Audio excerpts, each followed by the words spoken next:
What's up guys, Simon Reason here, and this week we're going to talk about how to make a nighttime photo of the stars. Let's get right into it.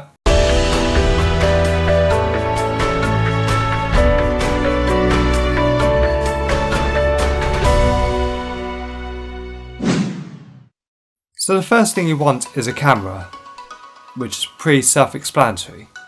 But you want a camera that's manual as well, because in order to achieve a photo of the stars, you need a long exposure, and I mean very long. It usually refers to how long your focus length is as well, because after a while you start to get star trails, and you don't really want that unless you are looking for that effect. Usually it's around 500 divided by your lens length equals the amount of time you want before you start getting star trails. So for me, I did a photo which you can see right here. So I used a 10mm lens and held the shutter down for 30 seconds. Now, as it was 10mm, 500 divided by 10 equals 50 seconds. So I could have done it a lot longer for another 20 seconds.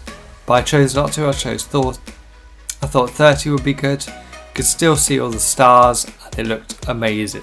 I was quite proud of it myself. So you want the lowest aperture you can get so you can let the most light in. The lower the aperture, the more light can be captured. You also want not too much ISO. I would say 800 would be your max, in order so there's not so much grain when your image finally gets processed. And you'll be able to see it on a bigger screen. You'll see all the grain.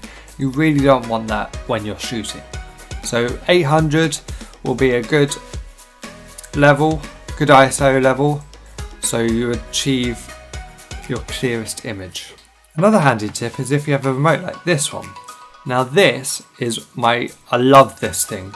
It's only cheap on Amazon and you can take photos with it. Just click the button, stand back, and it will take your photo for you.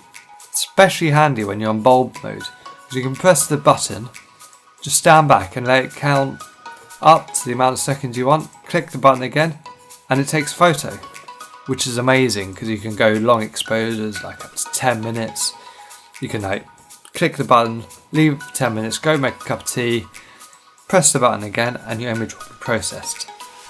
I hope these tips and tricks will be helpful for you. I hope these tips and tricks will be helpful for you in the future. I would really highly recommend you try it.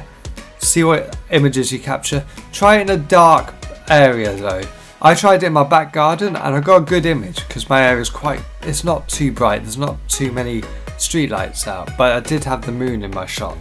So I stood and blocked the moon out of my camera view, which helped a lot. But yeah, try in different locations, try in a field, try near the beach. The beach is a good location because you can sometimes get the reflection on the sea and it's amazing. But yeah, try it, see what you think. I'm Simon Reason and I'll catch you guys next week. Bye!